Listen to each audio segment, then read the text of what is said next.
drives me absolutely batty. You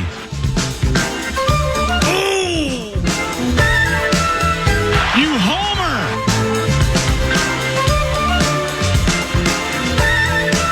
Alrighty now, 10:03. FM 100.3 KFAN Friday Football Feast. Paul Charchian off. Chad Greenway in. Chad Greenway, one of the better defensive players in the history of Minnesota Vikings football, courtesy of Grey Duck Spirits, Grey Duck Vodka, Grey Duck Spirits, helps us with Chad each and every week. Speaking of Charch, I wonder how his super special whiskey weekend is going. And good morning. And good morning, and welcome back. Charch is this is his deal, right? And this is his weekend, his go-to. His social media just will blow up all weekend over this, and people go crazy over what bourbon won and what didn't, and it'll be exciting for him. See how he goes. See how he feels next week. He may be out next week too. Red up there, doesn't he? He's going to bring. I think it's just for a side sampler. He's not going to put it in the mix. It sounds like, which is probably smart. Why? Well, I don't think he wants to because we like long shots. Yeah, but if you win, you just get all sorts of L's because then you're just like, well, it's because you favoritism, the whole 9 yards. And he's going to know which one. He would know anyway. Really? Distinct. Yeah, he would. I see. It's delicious, though. I was in Hawaii for a week. I know you're happy for me. Unbelievable. How about I should have been an announcer, honestly. I saved. I should have been what? I should have been an announcer guy. For what? Us former athletes can't go to Hawaii for 8 days in the middle of January. Whatever month this is, February. Well, yeah, because you go to the Bahamas for a month and drop $75K. Yeah. Do you still do that? Before I had all these dang kids doing everything. Okay. I can't leave. All right, 3-2. You threw the jab. I came with the uppercut, didn't I? And now because of those Bahamas trips, I have all these kids. I understand. And now I can't leave. I understand. And they're all fast and athletic because of all the time they've spent running on the Bahamanian beaches, strengthening those calves, Putting that work in, get the quads right. So I don't know why I wrote this for you last night, but I'm just going to go ahead and read it and see what you think. All this took place as I departed from Honolulu last night. Okay, I'm watching the USA-Canada hockey game on my iPhone 11. All right, and I have a crack on the screen. Let's get you an upgrade. So for sure. I mean, the sucker's been paid off forever. It's just a matter of laziness and not getting by and doing it. So I'm watching that game. The Canada team wins. I'm on the jetway to get on the plane. So it's about 6:20 something Hawaii time, 10:20 something here, something like that. I drop an F-bomb on the jetway as McDavid scores. There were 2 kids 5 feet away. I felt awful. Why? Fortunately, I think that this young lady was so startled by what she heard that we didn't make eye contact. So there was that L. And I had my headphones on, which means it probably was louder. Way louder than it was supposed to be. Right. Well, it wasn't supposed to be, period. And then I'm sure it was loud because I have my headphones on. All right. So there's the jetway L. So I find my seat on the plane. Now I need a protocol on this opinion, update, or just play from your heart with this. So I get to my seat. Lady in front of me is on her phone. I mean, she's super loud as people are like putting their bags away and trying to find their places and everything. And it was louder than it needed to be. So it's like, okay, if you need to be on a cell phone with a bunch of people / humanity around you, okay, I understand. But I mean, she was so loud and there was some connection related L, one of 2 connections, and it was keeping her from something involving a closing on her house. Okay. I understand. Yep. But I mean, you're about to jump on a 9-hour flight. What's the protocol here? I mean, when you're when you're getting that, get off your bleeping phone. I mean, it's like you can go in hushed tones to talk about things like that. You know what I mean? I mean, so she was loud, and the impact on the closing of her home clearly had her troubled. Loud as bleep, so all the world could live her life with her. That was about the only way to look at it. I mean, it was just a fat L. Couple of rows up in the center. How about this? All right, so that's cool. Now this lady's permitting us to live her life with her, which is really, really cool. A couple rows up right before we took off, some little heathen dog was barking up a storm in his kennel.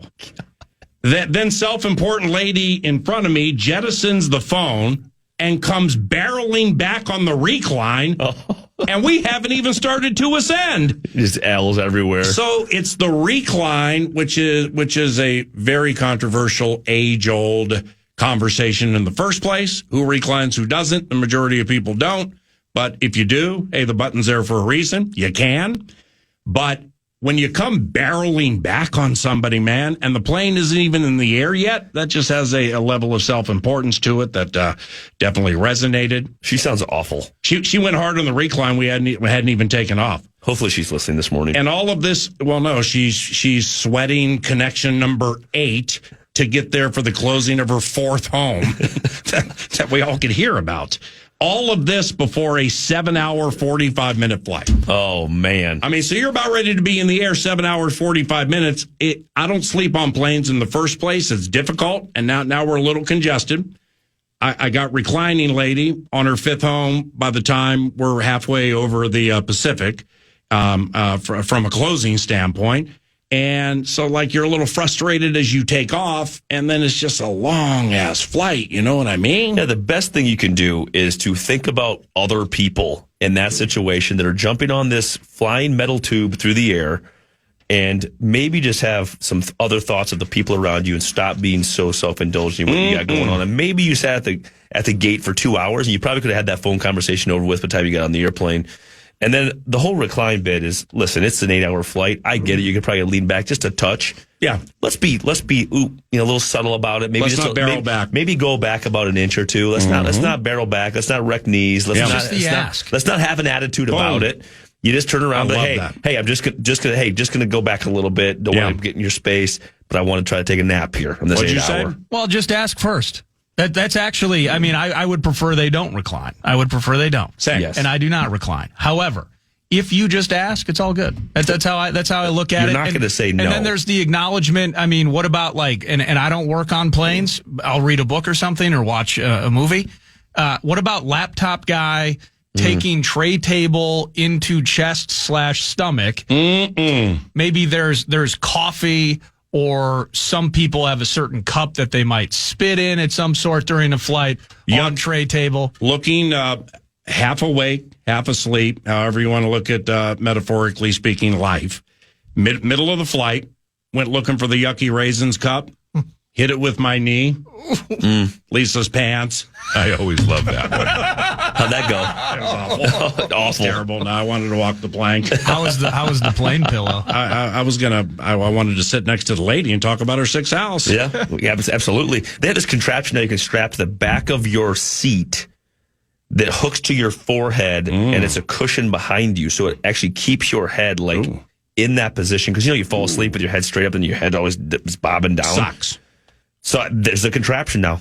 You hit me up on Instagram. I'm trying to buy everything on social media. Whatever I'm trying to sell you. And all you got to do is ask. Right, and I do. And here's what I do. Is I will, you'll be in flight, say an hour and a half, say the flight's 4, 5, 6, 7, whatever hours. But there may be a little reclining that some people deem necessary. So I'll ask the person behind me, like I did last evening, do you mind if I recline? But then I never recline. I just want to see what kind of person they are. Yeah, I always love that. You find out a lot about that question, don't you? Mind if I recline? Oh, okay. And what if they say no? Oh, okay. Then you ram it back. Then you recline. Then we go to ram mode. I think when you go to... Then we seek flatulence. Yeah. I always love that one. I'm almost always traveling with kids. That's when you put the 8-year-old behind them, and they're on the tray table. They're bouncing. It's actually it's awful, and I don't parent in that situation because you were awful. Now I'm going to be awful right back, and I got an 8-year-old at my disposal. I'm on another plane Monday for Indy in the Combine, and I know you're going to follow that bad boy drill by drill, won't you? Oh man, Indianapolis Scouting Combine. I just tried to put things in perspective when you're at the Combine from an athlete standpoint is. You run the 40, which is all intents and purposes probably the most important thing you're going to do at that event. Yeah. You have interviews from... You think it is? There's some kind of shuttle bit that all the super insiders talk about, like this 3-cone shuttle and certain... Yeah, there's a 60-yard shuttle. There's a 3-cone drill. There's always the bench press, blah, blah, blah. Well, I can't bench. Okay, let's just get that out of the way. But you can jump. Can jump. The vert was great. All this stuff was good. But then you look at the numbers, but you go to that 40, it's like, okay, I was up at 6 getting tested, going to the hospital, getting the ultrasounds and the MRIs and the scans. And then you're in meetings all day. And then you're taking the test and you're doing all this stuff and you're jumping through all these hoops, which, everybody's out there saying, oh, too bad for you. But then the last morning you wake up, it's like day 4, whatever day it is, I forget. And you are expected to get up and then go perform after this. You had an interview at 11:30 last night with the Raiders, and they're just drilling you about trip sets and what they're going to call champagne problems. And then all of a sudden you wake up at 6, you got to run at 8:30. Champagne problems. And then you go, and it's like this is potentially going to impact your draft day one way or the other in a massive way. Oh wow! I just think it's one of those things. I mean, I remember the first thing I did was you kind of walk up in front of all the GMs, whoever wants to be in the room.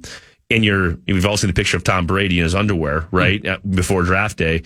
And that's just like, it's like a meat market. Now, I've sold a lot of cattle, sold some pigs back in the day. You go to the auction and you put said cattle in ring and you have buyers looking down upon them and you put the bidding paddle up. And that's what it feels like. I was like, this is interesting. Meat market, though. And I don't know why. It's like you draft Shedeur Sanders and a box of meat arrives at your door. Well, I'm looking around at these other pieces of meat that look much more tantalizing than I did. Yeah. In their underwear. Right. And I'm like, why would you pick me, actually, now that I look around? Right. Yeah, but see, then you get into tape. I mean, so there are just so many age-old conversations that still resonate with the combine, despite things being televised more than they used to. Yep. And they look for different things now, but still, the age-old stuff still sticks. But there is one thing that's changed, where staffs have started decreasing the amount of coaches they send, or there are certain staffs that just don't send anybody. Maybe it's a cost-cutting measure. I got no idea. And they do. So let me ask you this. The 17, 20-minute interview, where we got the whiteboard up there, and Chad, okay, you're the weak side linebacker. Take us through this. All right, you're the Sam. Take us through this. Ooh, our Mike got hurt. Take us through this. And you got to go lickety-split. There are teams that are comfortable doing that virtually. Would you be? Absolutely. You would? As a team, not a player. As a team, I would. Because I think when I watch tape, I'm going to trust my personnel people to watch tape, to go through the process, to understand what I'm looking at, to kind of categorize these players into certain levels. And the combine can make you fall in and or out of love with a player based off of numbers. But when you watch the tape, Troy Williamson, though. But when you watch the tape, you say, wait, this guy plays in the Big Ten, plays in the SEC. He's an all Big Ten performer. Every game he's played against the Wisconsin Badgers, the so forth teams, he's performed well against these other draftable players. We have to trust that. Now all of a sudden he goes and runs a 4-point whatever, and he either disappoints you or he raises his level. But on tape, your eye tells you he's a middle to late first round or early second round pick. I feel like you trust that based off the experience of his playing. I know in my pre-draft visits, when I came up here, actually, I sit in Mike Tomlin's office and he pulls up Senior Bowl tape. He pulls up my senior year tape. Wow. And Senior Bowl, the game or the week of practice? Senior Bowl, there's practice clips. Yeah. 1v1 pass coverage. And then there was zone drop coverage, which is obviously what we were going to play the Tampa 2. Mm-hmm. And then there was 3 plays that he pulled up from the Senior Bowl game itself. Wow. Who does that? And then he pulls up Derek Brooks' tape.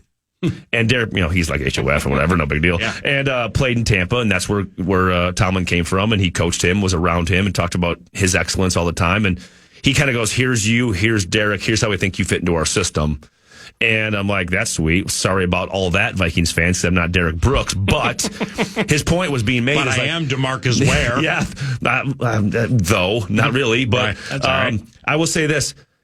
He trusted his eyes based off of gameplay. Yeah. He didn't care what happened in the other stuff. It was just a box to check. So I think that's what teams are looking at and saying, I trust my staff. I trust my eyes in game tape and what I'm looking at and how he can play and how he can run on the field, and less about how he can do this. Now it's my situation, and Troy Williamson's a great example of all of a sudden you see him, hey, we can run this guy in the go route. What else can he do? Right. And then is he going to catch the ball in the go route? Because that's part. There's got to be more to being fast. Right. And I'm not sure in certain cases that it works out that way. See, but you rolled in right when Moss was traded. Uh-huh. So therefore, there always are obvious corrections to certain things. In other words, with head coaches, that's first and foremost. Tice, could be everybody's best friend, very open with the fans, wanted to be liked, and he was a player's coach. So he's out. Childress comes in. I mean, you know better than anybody, shares nothing. Basically, I've waited 30 years for this. For better or for worse, I'm going to do it my way. And if it works, great. And if it doesn't, then no hard feelings. So therefore, you got somebody very close to the vest. After him, Leslie. Sweetest human being ever. Literally ever. Yeah. Elite defensive mind, sweet human being. Didn't work out. No hard feelings. Who's next? Zim. Boom. Grouch of all grouches ever to grouch at times. But so they go defensive coach to defensive coach, which usually doesn't happen. Zimmer had a lot of defensive success here. From Zimmer, O'Connell. I mean, offensive mind, happy-go-lucky, coach of the year. So it's when Moss gets traded. I mean, of course, they got to find a high 4.2, low 4.3, and somebody who had minimal college football equity out of South Carolina, but he's fast and he's a receiver, and it's going to make you forget Moss. I'm going to make you laugh now because this is why I love Fran Foley so much. Fran was, there you go. You actually got to know him? He was here 4 minutes. So this is why I love Fran Foley was... And all Vikings fans are now Googling Fran Foley. Wait, how did he fit into this bid again? Yeah, Childress' first GM. Yeah, and Fran found a way to talk to Coach Childress into drafting a linebacker with his first overall pick that he ever picked, which was me. Yeah. And it worked out. I think back to say this. Thank you for the Lake Minnetonka Love Boat scandal because they went directly to the Midwest kid from small town South Dakota to say, hey, here's a character builder, right? We're fine with this kid. We can't make a mistake. We won't find him on Lake Minnetonka. Yeah. Until now. No, we'll find him on Lake Minnetonka. We're just not going to find the Love Boat at his dock. Exactly. Bingo. So I don't know how much you remember of your combine experience, but I noticed this. So at your combine, you ran a 4.8 40. Oh, it was awful. 30, Are you kidding me? 33.5-inch vertical. No, it was awful. You had a broad jump of 117. The reason I bring this up, because there's some home cooking down in Iowa City with the pro day. You went from 4.8 to 4.6. So like 2 weeks later, you shave 0.2 off your 40 time. You went from a 33.5-inch vertical to a 38-inch vertical at your pro day. And your broad jump, you added 3 inches, 120 to it. So you're getting hand timed. You're jumping off of phone books. What happened down in Iowa City? Well, the vertical can be. I don't know how that. I was always a 38+ inch vertical. The combine, I took massive L's there. You couldn't dunk until you were 21. I was dunking heavily as a freshman in high school. Let's get it right. I've seen some. Still have the state triple jump record. So I've seen some. Calm down with all that talk. Now, the conversation about me coming out was about my ability to run. That was my biggest thing. You could leave me on the field on third downs. I'm in patch coverage. I'm in the slot. I'm covering receivers, blah, blah, blah. Mm-hmm. Well, then you go run, and you run awful. And I ran, and this is not an excuse. This is a fact. I wore racing flats on the new field turf in Indy. Remember, this was the first year of field turf in Indy. What are racing flats? They're like instead of having You're Chad Greenway, not Dick Trickle. Exactly. So they didn't have little mini studs on them? They did not have the studs on them. And I came home and I ran in my normal football cleats like you should have done the first time. And that was just a complete mistake on my part. I mean, because I was Rich Eisen was faster than you. I never had ran slower than 4.65 in any time I've ever tested before. Wow. And so the official Norm Parker clock. The official time, the Fred Puggich time. Now Fred Puggich is going to do a lot of things, but he's not going to inflate my numbers on the 40. He had me at 4. That was a 4.58, 4.59 consistently, which is where I always was at 244 pounds or whatever I was. He was good at that with what you're talking about, the inflation part, because he never inflated my bankroll at Greektown Casino shooting dice with it. No, he would not. He got killed every single time, and I was right next to him trying to get to know him. Trying to make a friend cost me $4,000. He loved him some dice, and he's still not your friend. Right. But Lieber was talking about this yesterday, and I'm sure you can relate to it, where he was talking about and you want all these guys to live up to a standard. So do all of these drills matter in the context of playing football? No, but these are tests, and we try to figure out if these elite athletic specimens can pass them.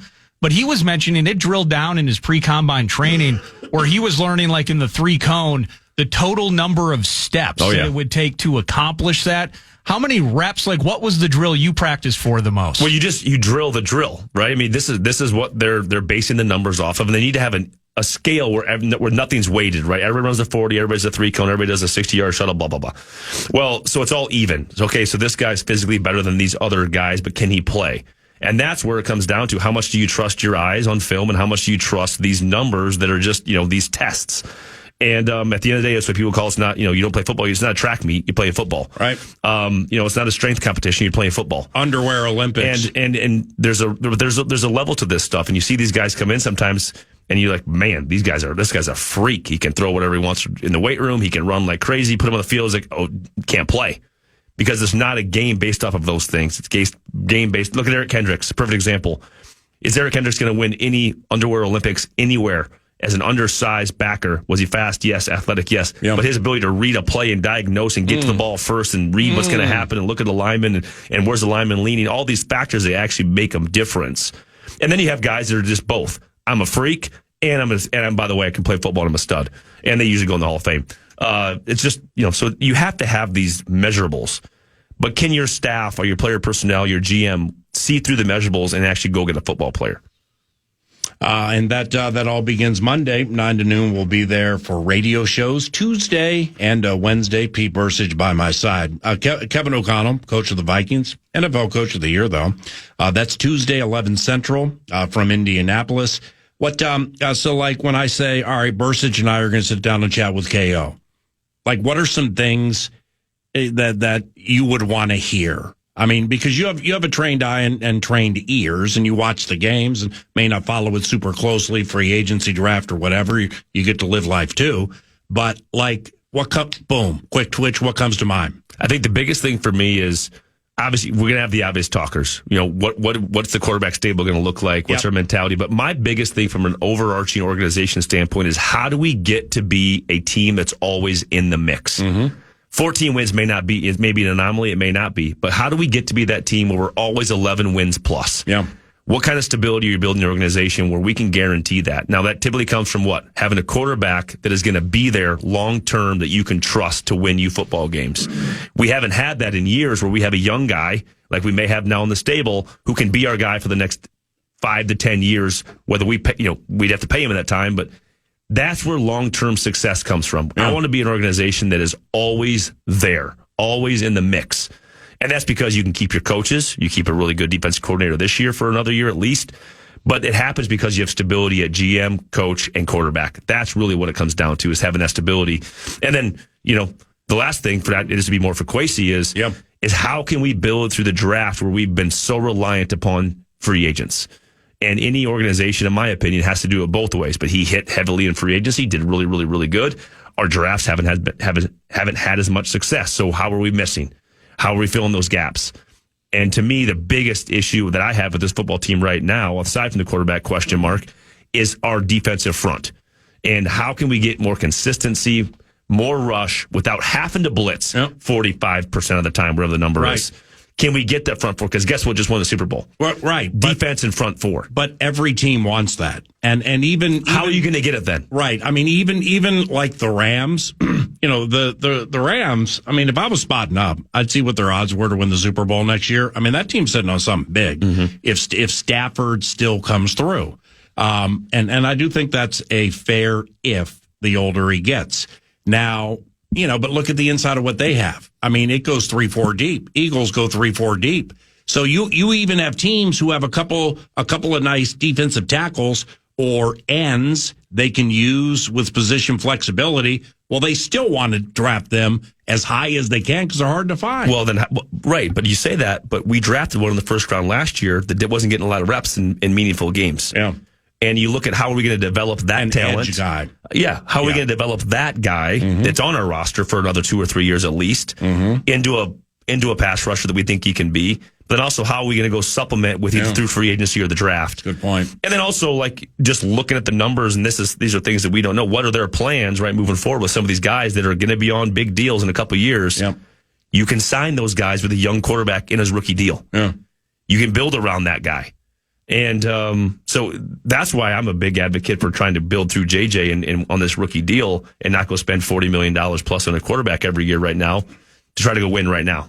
I want to ask you a question around the corner about Dallas Turner and his lot in life next year. And I'm going to pose it a different way than it's a little counter to what you would hear of the way he played or didn't play that much last year. That's Around the Corner with Chad Greenway, courtesy of Grey Duck Spirits. And now we got the cash thing. The Fan wants to give you a chance to put $1,000 in the hand with the National Cash Contest. You could win $1,000 with the keyword credit at KFAN.com. Enter the keyword credit at KFAN.com.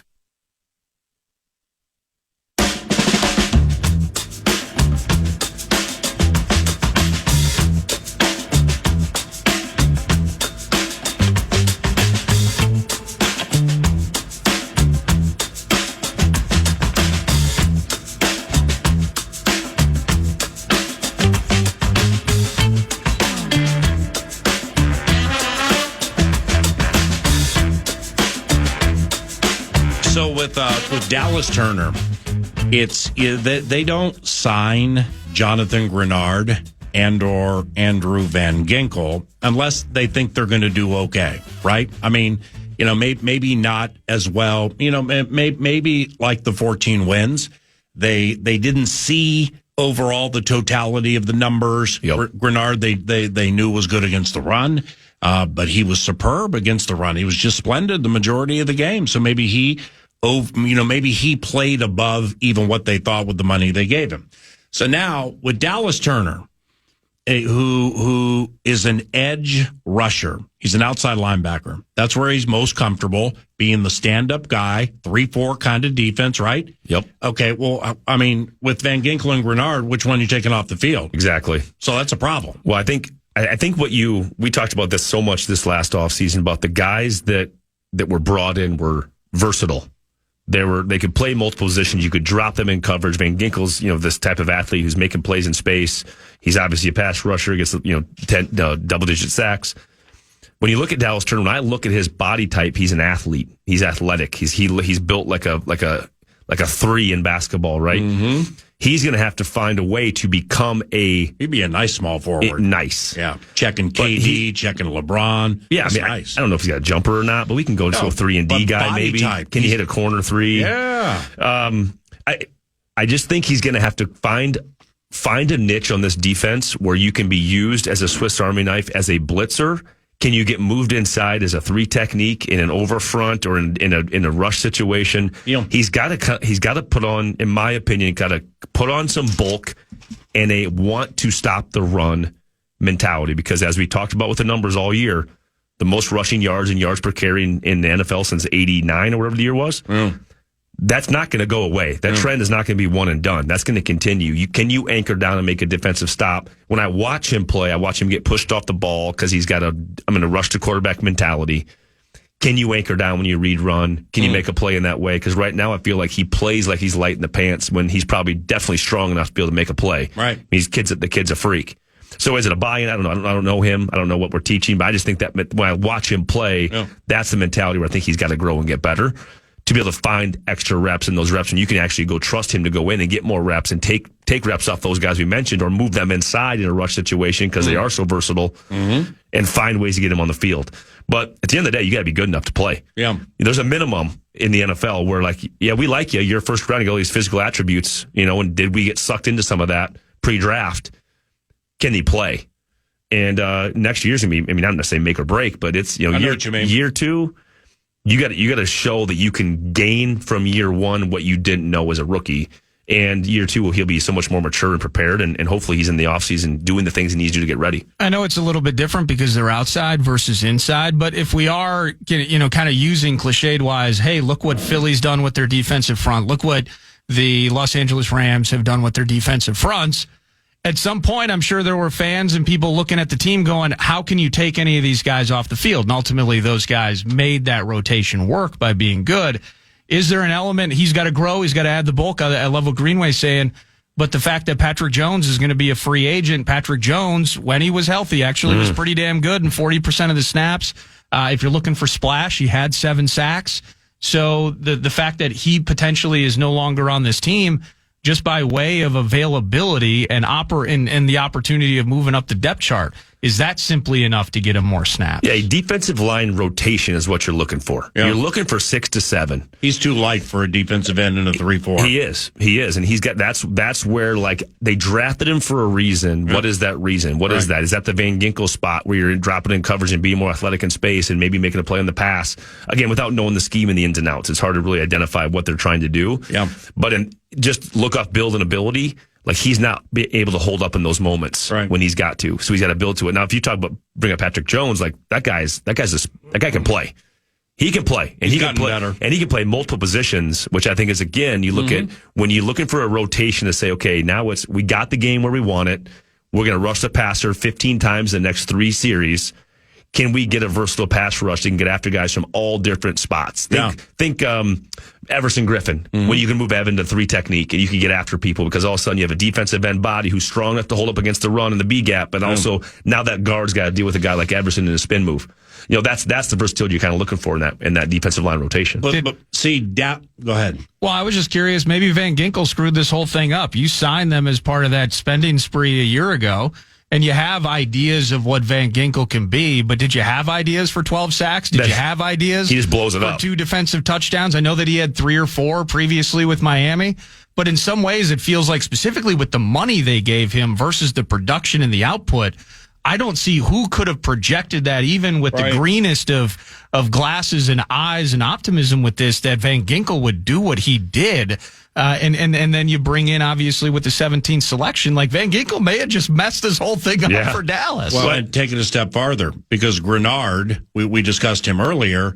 Well, it was Pace or Cashman that was hurt against the Lions. It was Cashman, I think. All right, whatever. One of the two. Cashman was hurt. So they came out and they used Dallas Turner for about 4 plays inside. All right, it took Ben Johnson, offensive coordinator for the Lions, 4 plays to get him out of it. Because something good happened for the Vikings. Then Lions came on the field next time. Well, Dallas, something happened. He was out. That was it. We can't use you inside. They're doing something with Jahmyr Gibbs or Sam Laporta, something like that. But to Nordo's point, it's an oxymoron. It's a good problem. In that Cashman was fantastic.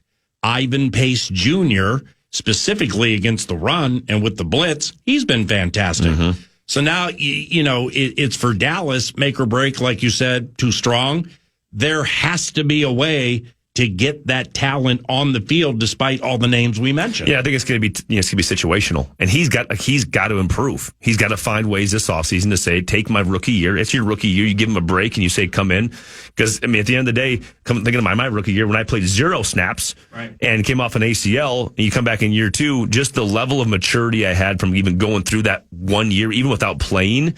You were so much more prepared and knew what to expect in year 2. Now he's got a year of playing under his belt, a year of practice under his belt, a year seeing what it takes to be able to be excellent at that position by watching the guys in front of him do it. Now it's going to be on him. Now it's about being a pro and going through the offseason and preparing yourself coming into the offseason training, into training camp to be ready to embrace the role that the coaches have had that conversation with. Here's how we see you helping us. Now go embrace it and take it over. And I think that's what you're going to see coming back. So I'm excited about him because he's the type of athlete who can go get it.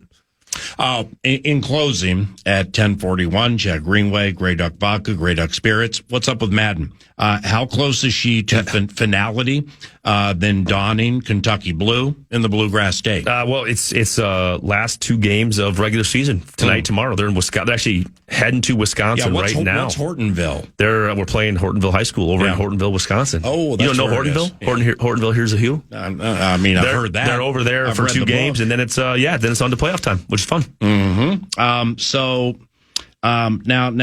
So Hortonville, this is a conference game? No. This is just we're going to play them at their place. It's by Appleton, Wisconsin. With Hortonville. Well, no, because I don't understand how this pops up right at the end of a season when teams are are vying for positions, undefeated or not. In the what do you call them, sectional playoffs? Sections. Yeah, in the sections.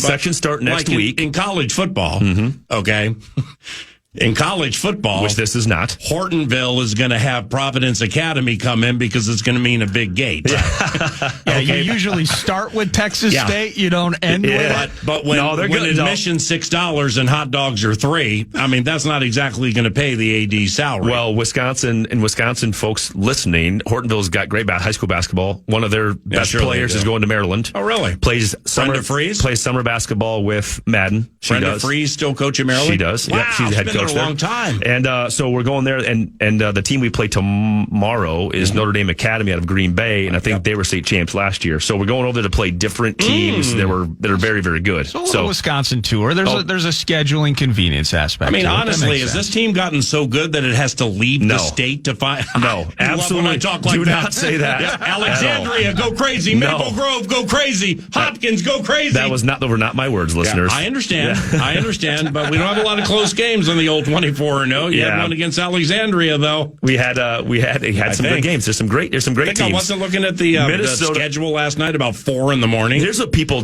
haven't gone through some of this recruiting stuff with Madden. What folks are starting to realize is how many of your kids go and play hockey in Minnesota? A lot. Mm-hmm. And now to go through like the recruiting process to see how Stanford and these schools look at Minnesota girls basketball, because that's the world I've lived in, and how much talent there is here is wild to me. Right. They put Minnesota kind of in this echelon of like the Texases, the Californias, and they're be able to go get recruitable players, and a lot of them more so than high enders. Paige Becker.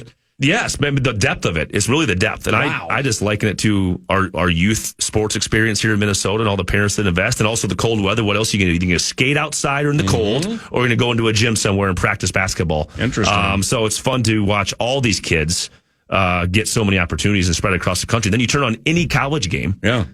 I mean, for those people who are into college women's basketball, you turn on any game, they're everywhere. Yeah. And they're not sitting on the bench. They're playing. Did you watch any of that on Rivaled? No, I didn't. Yeah. I did not watch that league. I did. It's because it's the 3-on-3 bit. Yeah. It was pretty cool. I mean, the arena was cool. Just the setup was cool. All right. So some pomp and circumstance to it. Best of the best outside of Caitlin. Best of the best, going against each other. So you have Ionescu playing with, I don't know, Nafisa Collier, so on. It was kind of cool. But it was their first action, really, since the previous season. I mean, it takes a little while to get second off-season league, right? But I mean, later in games when you're playing 3-on-3, you get tired fast. Yes, playing 3-on-3. So you got some of these players couldn't exactly nail that three in the 3 tired legs. Yeah, the legs got tired. Some legs. A lot of 3-pointers in the old second half. Can we talk real quickly? I know we run out of time. We're done. What the NHL did with this Four Nations? Don't know what you're talking about. Just kidding. Go ahead. It was the most impressive all-star situation I've been around. It was wild. And to see PK Subban go on and just rant about where the NHL and the NBA are at in comparison to their all-star games, and you watch what the NFL does. Yeah. It's like what the NHL did was a massive home run. I'd pull back on that if I were PK. Yeah? Yeah. And what way? Well, typical all-star festivities in the NHL are awful. Until now. The now is the now. Okay, so I'm not, You pivot. I know somebody would hit me with, hey, the lowest rated Thursday night football game on Prime had more people watch than the NBA Finals. Cool. But, and this is the state of hockey, but I mean, there's regional item to hockey in Minnesota. That's the state of hockey. Not with this game, though. No, but what I'm saying is I've just seen it so much on social media, people arguing about, and it's a tough conversation to get into because I love the Wild and I really enjoy the NHL. Yeah. I've always liked the NBA more than the NHL, and I just know more about it. I played it, not NBA, but basketball, the whole thing. So I didn't know you were in the league. So I mean, if you want to go through the annals of time and like look around the country, market after market after market, PK might want to sit down. Yeah, is that true? Yeah. But when you put something together that moves the country, which I think awesome, is impressive and hard to do. Well, that's the key to that, though, and I think the way for the NHL to expand on that is now NHL players are going to be allowed to play in the Olympics again, which they haven't been able to do since 2014. That's a miss. Which is a ridiculous limitation that the NHL put. They're going to sweat it with injuries and such coming out of this Four Nations Cup. In the end, the NHL still fourth in the North, but they do, as part of that, have the ability. I think they're third in the North. Will Russia get back in after the Ukraine bit? Maybe an hour. MLB dad. In our North, I agree. Maybe. But I think maybe nationwide, baseball would still overtake them. But in the end, the more that they can get their guys on the international stage, when they play for the flag, it's as good as it gets. Yeah. So does Russia get back in this thing? Is it 5 nations next year? What's the situation? I mean, well, it's Olympics next year. Olympics next year. Well, I know you got the war and stuff going on. You can't really invite them in. Finding a different incarnation of it, I think, is the A topic. And they have the Olympics next year, then for something maybe 2027. How about the 8 nations? 8 nations. I'm in. All right, and clearly you got bit by this 4 nations. So let's eliminate. Yes. Let's eliminate Matt Boldy and Brock Faber from the conversation. Name 3 players on the United States squad. Well, Slavin after last night, or Slavin, because that guy was an absolute stud. You start with Slave. That's phenomenal. I mean, he was all the talk. Incredible. I mean, last night. Yep. Hellebuck. There you go. Love the that. goalie. Nailed it. Excellent. Need one more. Okay. Yes. I mean, you got bit. I did. You got bit. Come on. Just one more. You say Faber, Boldy. Yeah, eliminate them. Brock Nelson, my neighbor Brock Nelson. Nice job, Minnesota. Brother. Nice job, brother. He's Warroad or Rozo. Don't screw that one up. He's one of them. He's one of them. Anything with Grey Duck this weekend we need to know about? I'll be it's next week. I'll be over in Lakeville. Hold on one second. You have me prepared. I'll be at the Keokuk location, 5 to 6. Next week, Lakeville Liquor for a meet and greet. I'll sign some bottles. That'll be PM. Come on now. Cool. And Warroad, so Warroad, Brock Nelson. My bad. Yep, go crazy. I appreciate you. Chad Greenway, Grey Duck Baku, Grey Duck Spirits. Chad Greenway, weekly 9 to noon. News du Nord is next. Fan.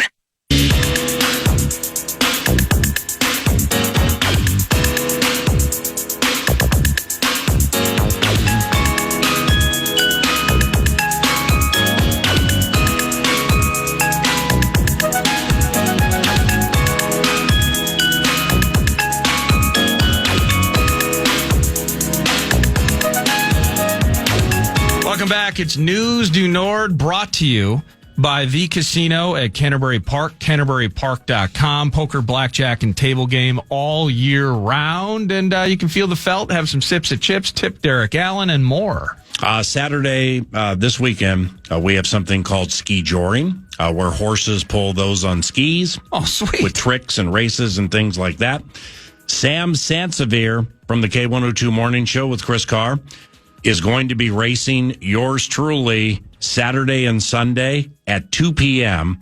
on the track at Canterbury Park in sleds, I believe, being pulled by horses. That sounds amazing. So it's going to be amazing until we hit a mogul. And then all of a sudden my left hand's tingling again for 24 hours a day. But that pillow, though. We're going to be racing tomorrow. KFAN and Canterbury v. Sam Sansevier. K102 Morning Show. That'll be about 2 o'clock Saturday and Sunday. CanterburyPark.com to get tickets and information. And then, like Nordo said during some of these truncated weather reports, the weather's getting better. So therefore, we ain't looking at the lows being the highs. And so come say hello tomorrow, Canterbury Park, or Sunday around 2 o'clock as I beat/race against old Sammy Sansevier. Well, I'm excited for tonight, and I know you are as well. And it's not just because we are pitted. I mean, you want to talk about battles right now. You and I, LFL Fantasy Hoops. Real Hoops resumes for the Timberwolves tonight, PA. They're in Houston. They're 3-point dogs to the Rockets. And they've had some good battles against Houston this year. I think they're 2-1 against them. I don't have it in front of me.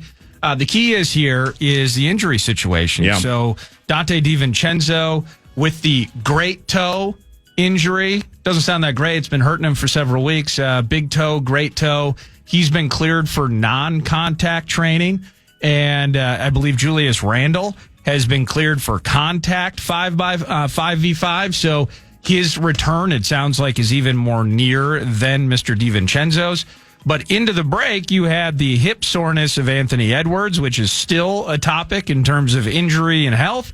And he had the groin situation that kept him out of the All-Star game on Sunday. So the idea of continuing to get healthy, the idea of beating a Rockets team that I think is 3-7 in their last 10. They've had some struggles over the last couple of weeks, PA. But it's good to see them back. But now it's stretch run. Let's get serious with Finchie's team and get out of the play-in. Operation get out of the play-in, maybe even host a series. That's what's on tap for the Howls starting tonight in Houston. Yeah, it quite honestly, I mean, it would be embarrassing if they went from where they were last year, trade or no trade, to the play-in. Because this is not, and why I say embarrassing is because they've been wonky this year. It's like they've never really caught stride. They've looked better the last month and a half, and they've been good in patches as they try to navigate Randall and DiVincenzo, and then DiVincenzo starting. Then we got great toe terrorism, and then they're losing to the Wizards, and Julius gets hurt in that game. Well, now they're going to have to reintegrate them. Nas will go back to the bench. Through all of that, they're a half game behind the Clippers for the 6th spot. They're 3 games behind an LA Lakers team that found a way to lose at home to one of the worst teams in the NBA, Charlotte. And Charlotte is like 14-38 or 14-41, something like that. Yeah, they're not good. Yeah, and out of the break, they're all excited. Hey, you've had some time to work with Luka and LeBron and Rui Hachimura, and hey, we got Dalton Connect back, and Austin Reeves going to be dropping F-bombs for this overrated coach.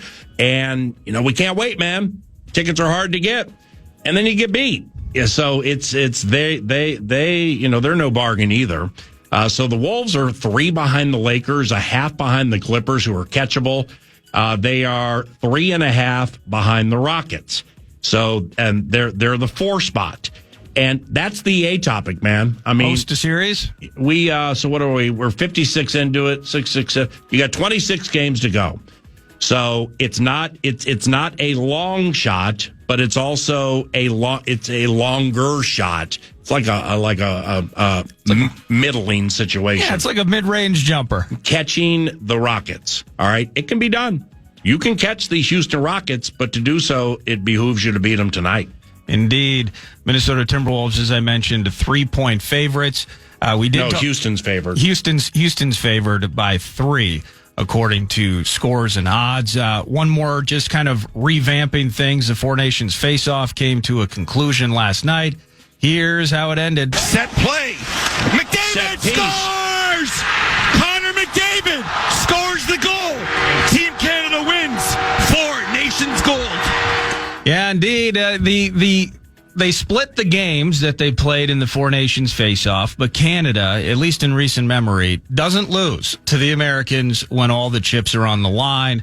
The Americans had a 2-1 lead after a Sanderson goal in the second period. Sam Bennett ties it up. You get free hockey at TD Garden last night in Boston. And it is McDavid, best on earth. And he was left all alone in front of the net to ice it for the Canadians. That brings us to, though, the Minnesota Wild. I know the coaching staff and everybody associated, they all had to jump on airplanes this morning. Sounds like Boldy and Brock Faber are going to meet the Wild in Detroit.